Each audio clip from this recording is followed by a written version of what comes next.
Did you accept, Jay? Got it. Okay, cool. You ready, Kev? Now, what am I supposed to say? Okay, so hi, I'm Lynn Charles, and I'm here with 4pointe, my interview series. This series is called To the Point, and we discuss matters concerning point shoes, point work, dancing on point, and the value of point. And today I'm here with a really good friend, and yeah, I don't even know how to describe him, an entity in himself, Kevin Haigen. He was an incredible dancer. He was a soloist with many companies. He's been a teacher, a director, and he's presently the director of the Bundes Jugened Ballet in Hamburg, and practically a right-hand man to John Neumeier. So yes. Hi, Kev. Hi, Lynn. How are you? I'm good. How are you? Okay. I would like if you can just tell the people where you were born and where you started your training. I was born in Miami, Florida, and I started my earliest training with Diana Avery, who was more of a modern teacher and a tap teacher. And then Victoria Lee was a soloist of the American Ballet Theater. She came to our school to work back after a very serious injury. And she thought I should concentrate on ballet. So she took me to Martha Marr's studio, and Martha Marr was an Argentine via Cuba through Alicia Alonso, who had a very good classical training. And then I went to SAB. That's where I met you. Yes, in New York. Having the experience of being, could you tell us just a little bit the difference between, for instance, School of American Ballet and Mr. Balanchine and his works, and in relation to, for instance, more classical traditional works? Well, I consider Mr. Balanchine classical in his neoclassicism. Yes. But I think in my study in education now, what's maybe different is the tempo of things and the connecting movements of Petipa, which I would consider the father of great classical tradition, not romantic school, but classical school. The connecting movements are what Mr. Balanchine enhanced because of his incredible sense of music. And the work of point work to dance Balanchine in life after Balanchine, it's very necessary to have a different kind of articulation in the lower leg than perhaps one can survive dancing Petipa with what I would consider a weaker articulation, but maybe a more emphasis on a strong use of staying on point, but then what I would consider as flopping off point, because the connection movement, because of their musicality, are usually equal to the step. Mm-hmm. So the connection can be done as a step, not as a connecting movement.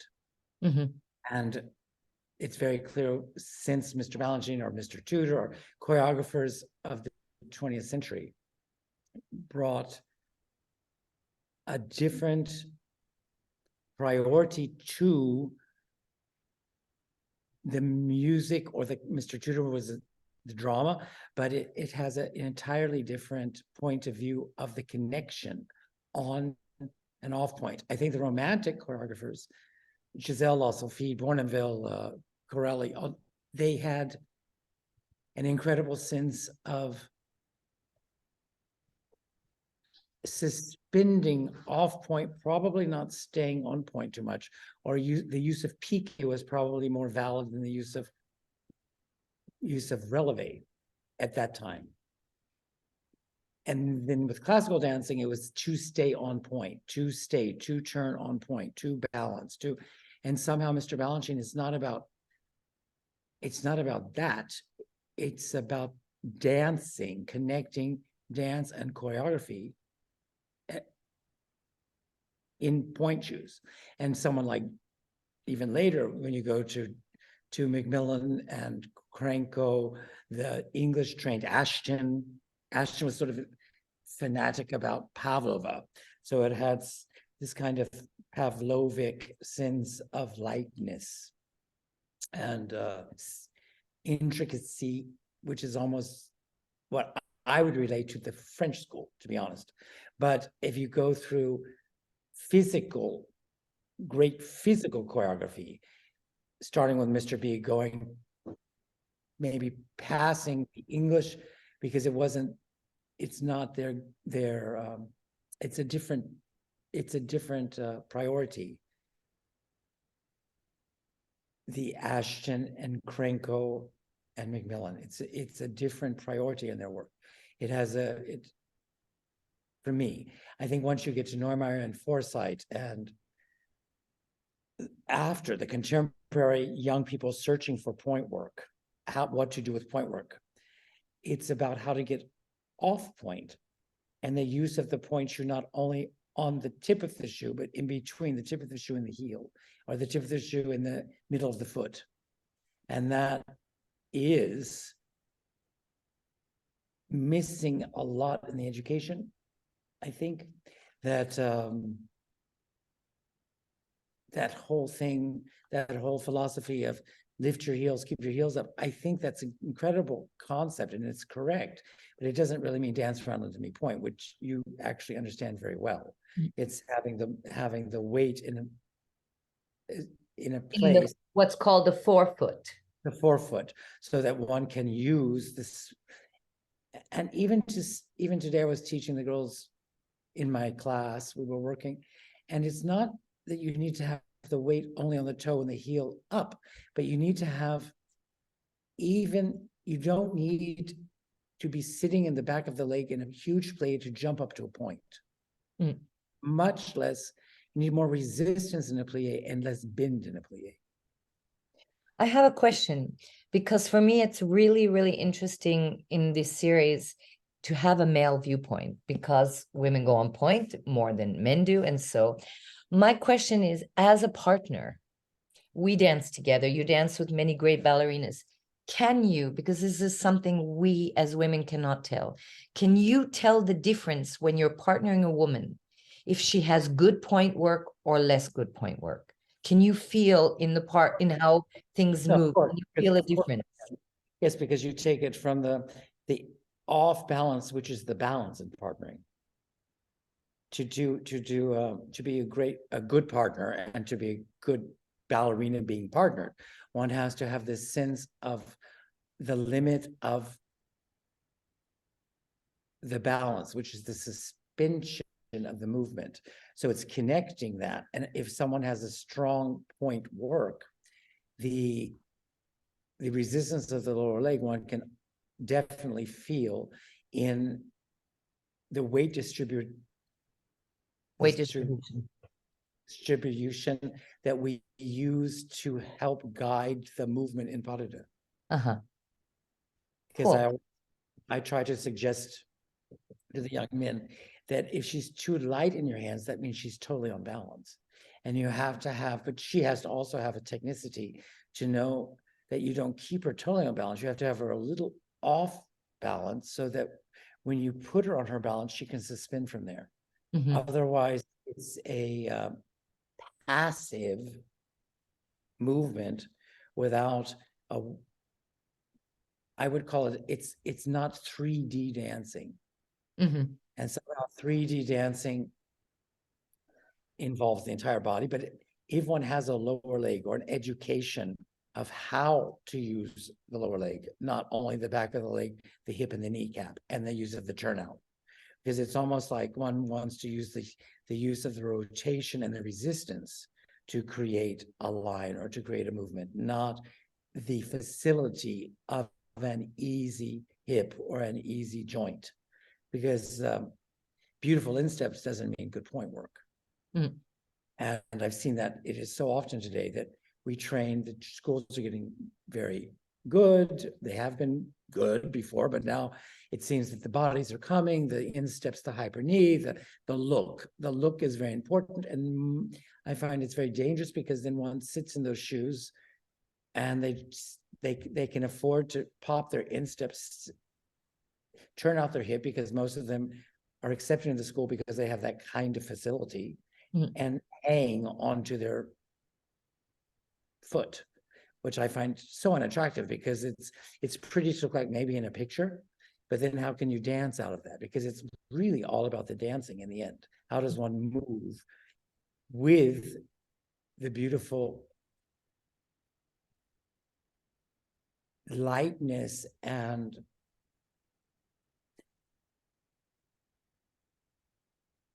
the ability to hang higher into space is what a point you can do. That you're more elevated into space.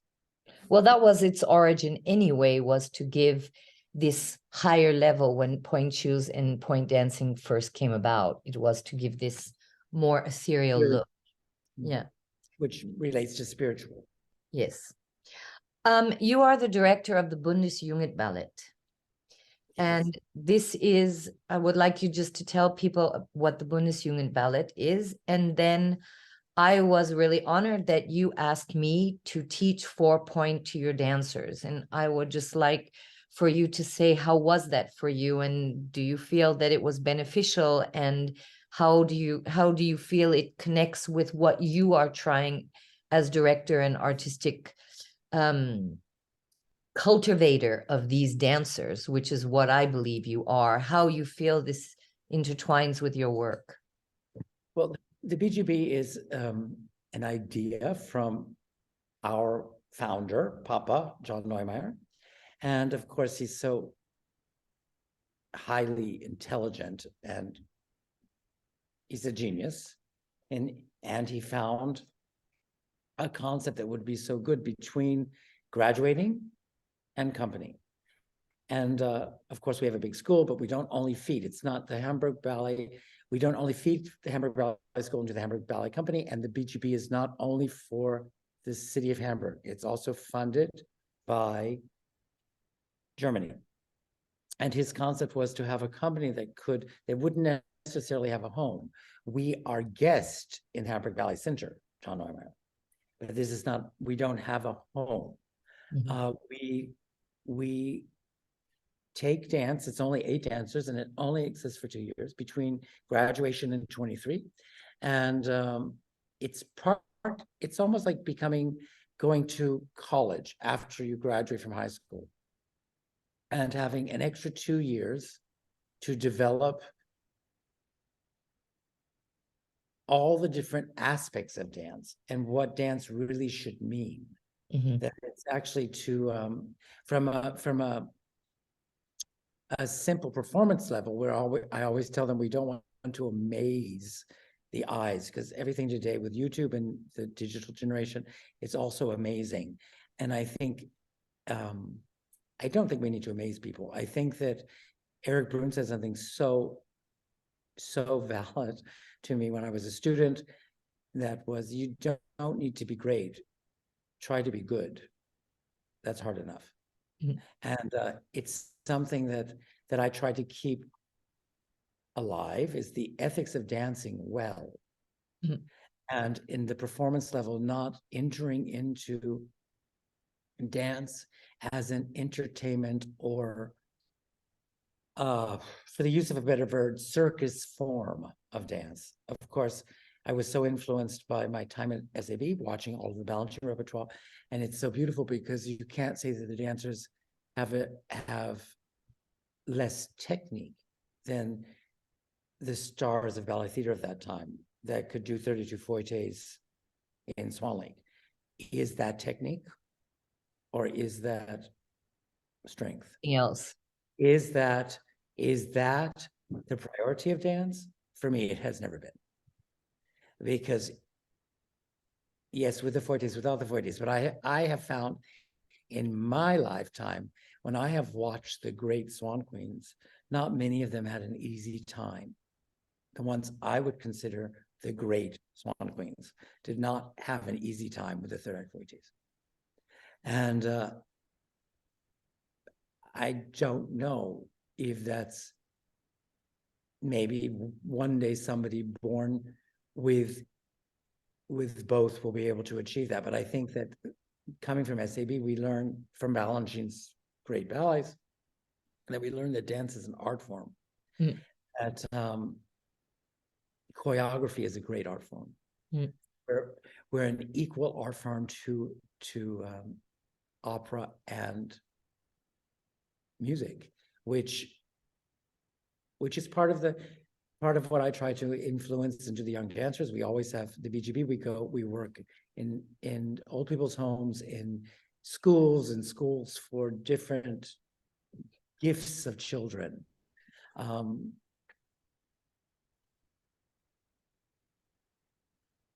Different disabilities, which sometimes can be a God's gift to a child, because then they have a different point of view. It's not a lesser point of view. It's a different point of view, and different social. We work with different social levels of people from different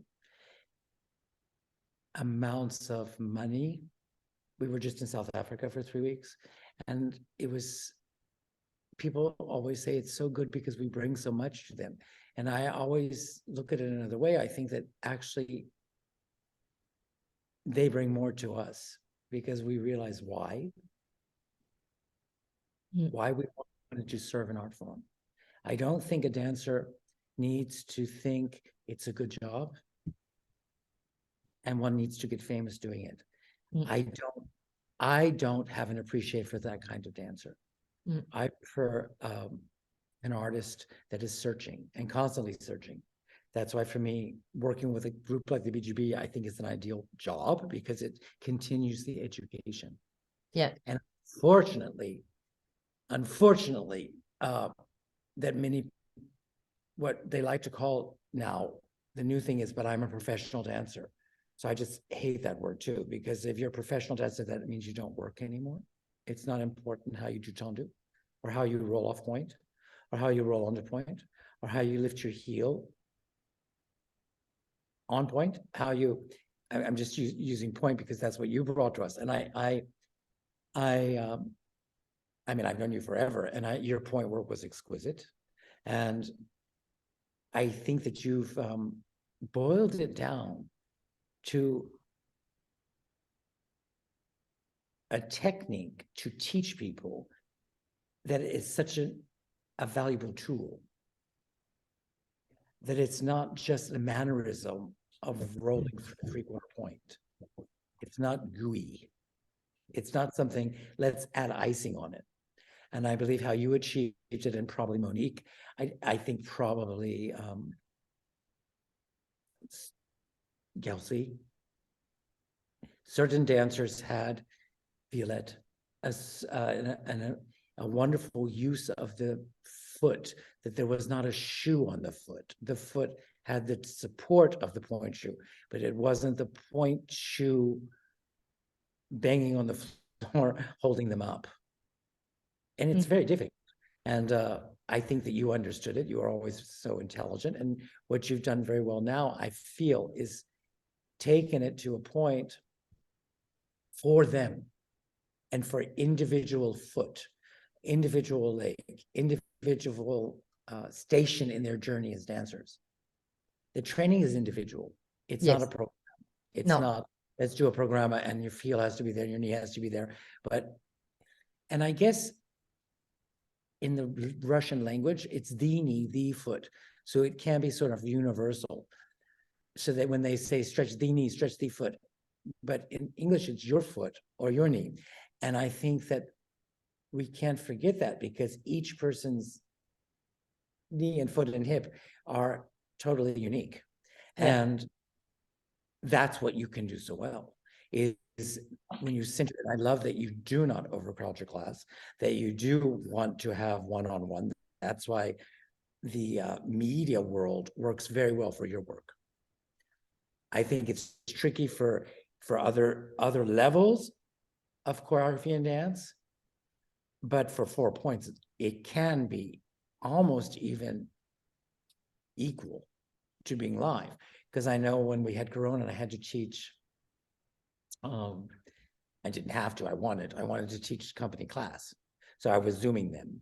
And somehow the camera sees more than the eye. Mhm. Right? So one can, for a detailed correction, it's excellent. Mm. I think for the magic of dance, maybe not. But for a detailed correction, it's pretty good. This Zoom thing. It's but we're lucky to have you. We have you Zoom because that's how we can get you when you're busy. But we like to have you live person with live people in the room. And Do I find you it very, I think that my kids have improved. I mean, when I look at the dancers that you've been working with, the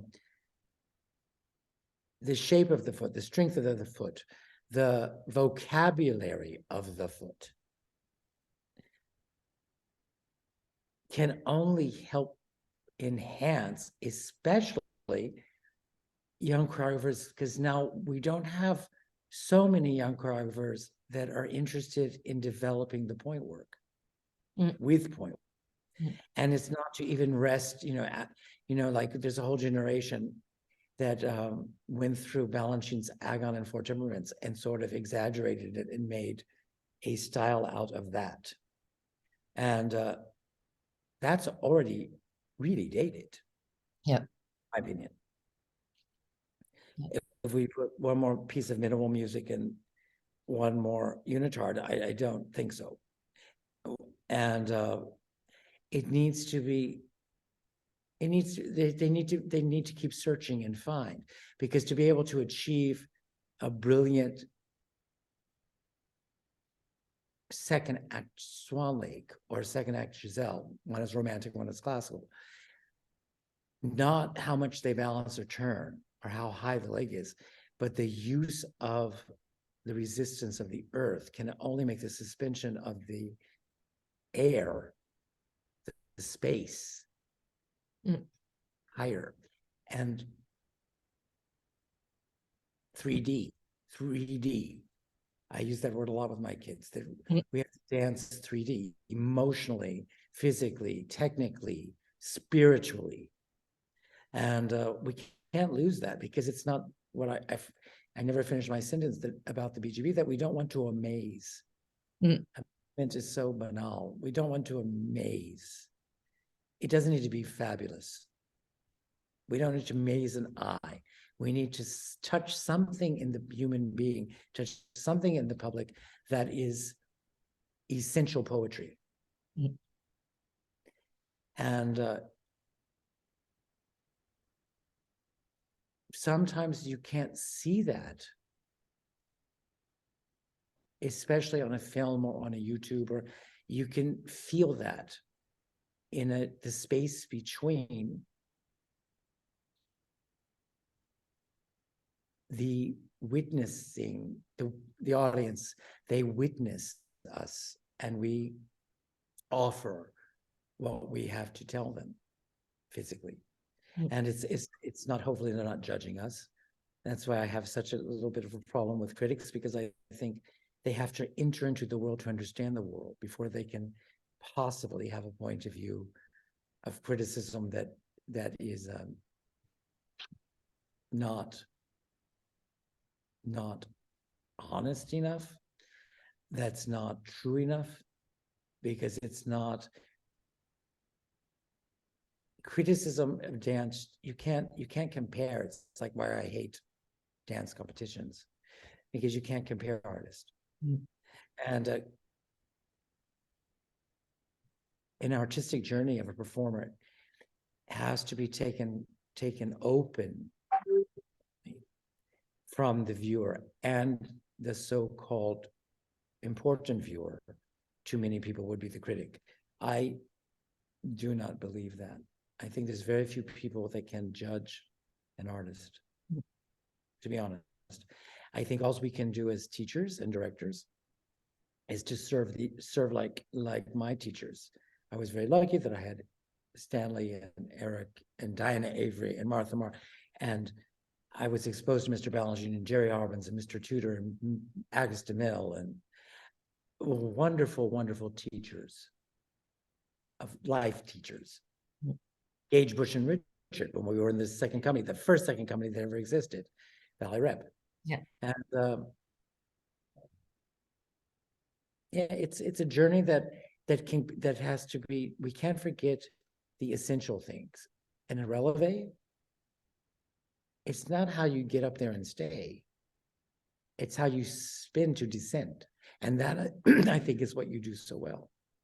And what, it's not just a talent, it's something that you've done yourself as an artist, but that you have developed through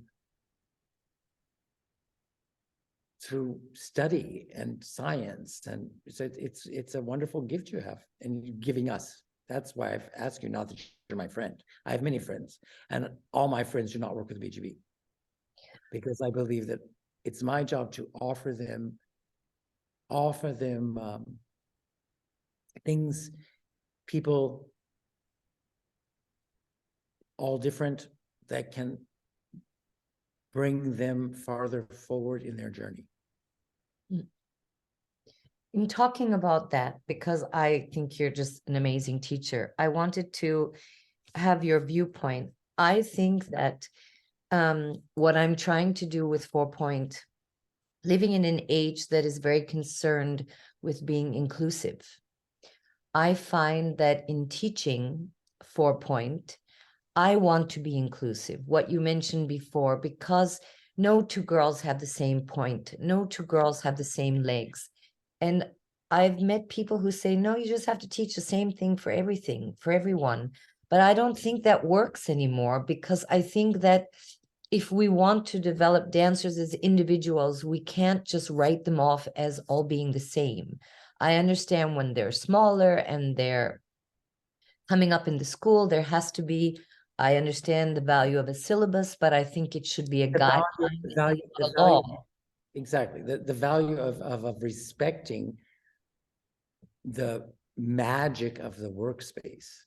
And I do believe each student's different. I remember Claude Bessy once said to me, who was a great director, she said, you can't teach a book. Yeah. That you don't hire someone that knows the syllabus. Yeah.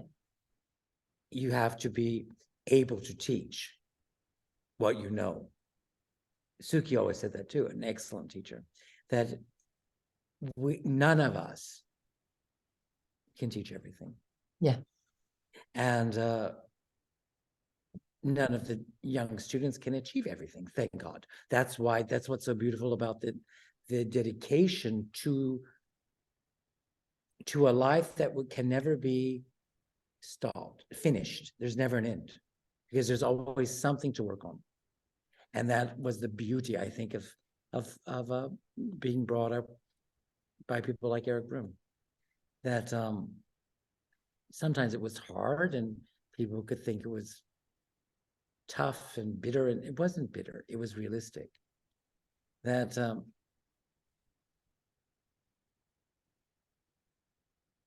to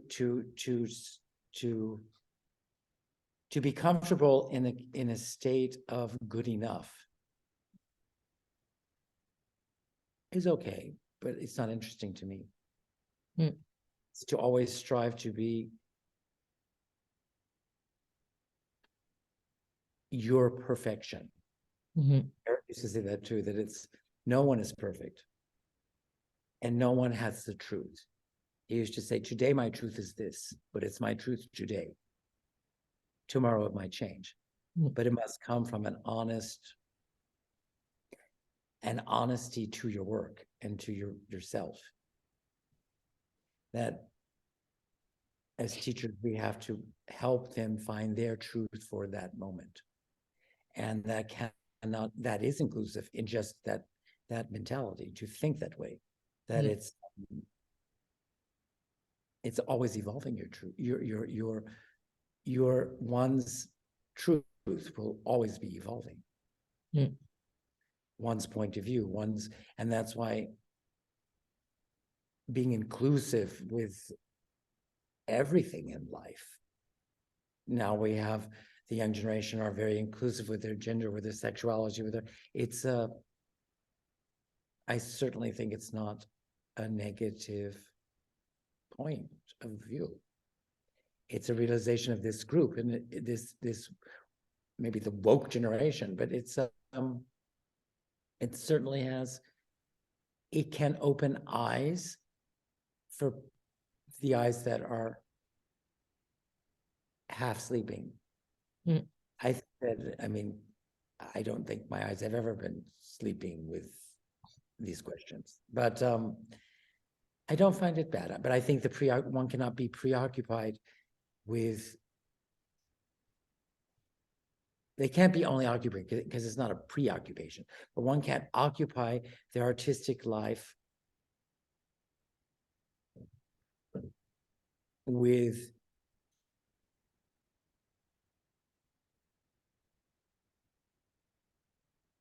what I mean to say is they can't, I don't want the young dancers, I think we should all be inclusive and we should all be open to everything and accepting of everything. But, and I guess one feels they need to provoke it in us or provoke it into the artistic world. I think that being a true artist, it is inclusivity if one believes what art should be. But I also feel as a teacher, like this is the last question I wanted to ask you. I feel that I get a little bit of criticism because I am open to teaching men point. I'm not deciding I'm not deciding what they do with it or what they do with their life, but as a teacher, why would somebody criticize you? That's silly. just because there still are people who feel that the point is for women and not for men. And maybe I'm a little bit more open-minded in that I think that what is point work? Point work is supposed to be, like you said, it was to be more elevated in a spiritual form, to hang on to the air, to hang on to the space.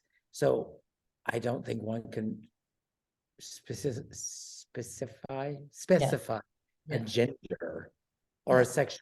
It's like saying, well, a gay person can't do this or a straight person shouldn't do that, or that's insane.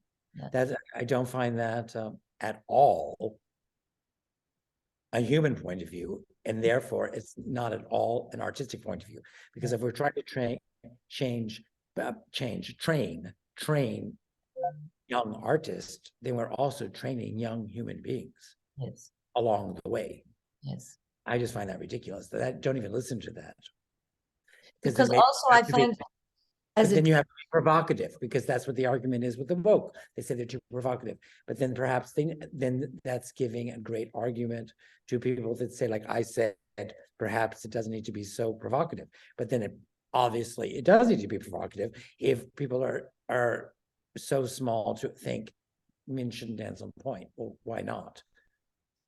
If I just look at some of the comments I've had when I've posted me teaching men on Instagram, it has not all been positive feedback. And I think as a teacher, I don't really look at their gender when they're in front of me. I look at a student who wants to learn. And if they're male, they're male. If they're female, I don't really care. They're there because they want to enhance themselves and they want to learn. And I know that if a man does point, maybe it helps him better understand the sensation to teach his students. Maybe for the next maybe why shouldn't men dance on point?